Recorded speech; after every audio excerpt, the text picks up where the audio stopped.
Okay, students, now we are still discussing about obligation.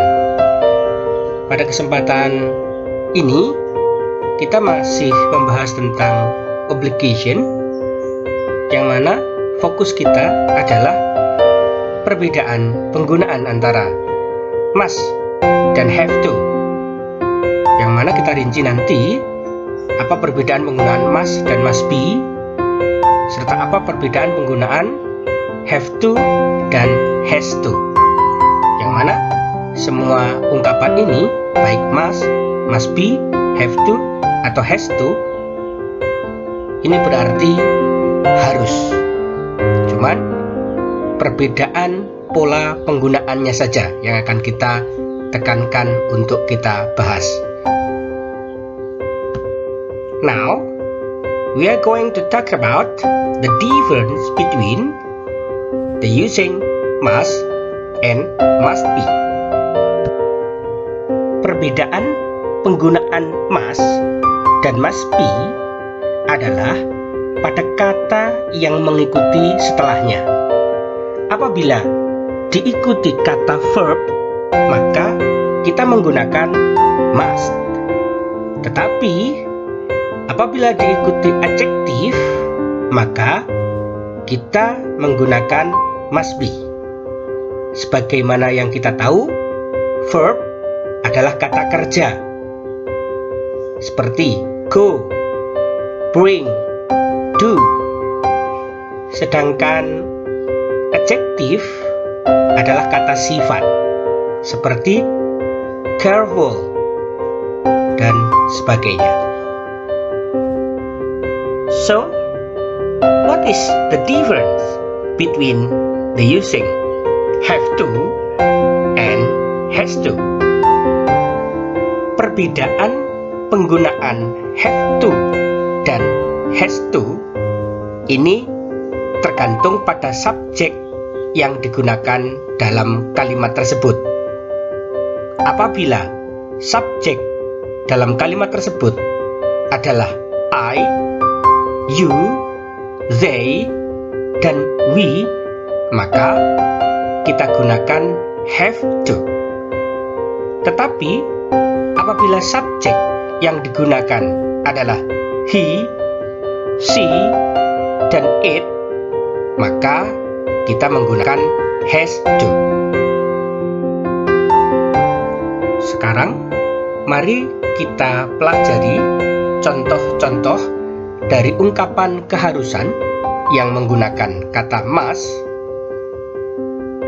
be, have, atau has to.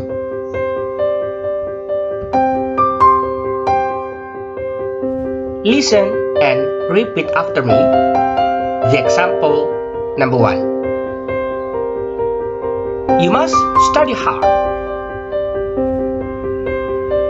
You have to study hard. Example number 2. I must work hard. I have to work hard. Example number 3. My mother must cook every day. My mother has to cook every day.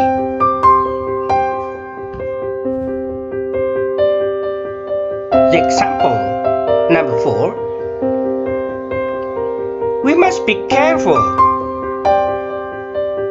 We must be happy.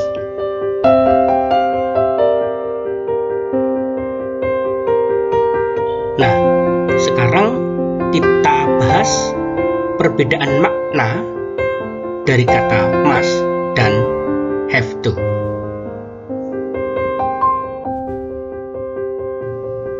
Biasanya kata must ini digunakan apabila keharusan itu datangnya dari diri sendiri atas kesadaran pribadi, tanpa ada campur tangan dari pihak luar atau siapapun.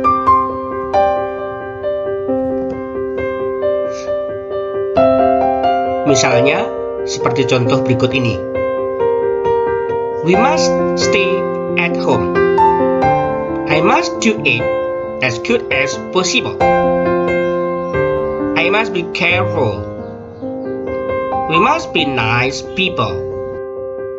Sedangkan have to biasanya ini digunakan apabila keharusan itu karena ada satu sebab dari luar. Misalnya keterlibatan orang lain atau karena kondisi tertentu yang mana mengharuskan kita untuk melakukan hal tersebut. Misalnya seperti contoh berikut ini. People have stay at home because the government forbid us to go out. The workers have to do the job as good as possible because it is written in their contract. Anissa has to go home now because her mother needs a help. Okay students, I think this is enough. Pembahasan kita tentang keharusan yang menggunakan kata must be, have to, dan has to, saya kira sudah cukup. Kita akhiri pertemuan kita pada kesempatan ini. Terima kasih atas perhatiannya. See you next time.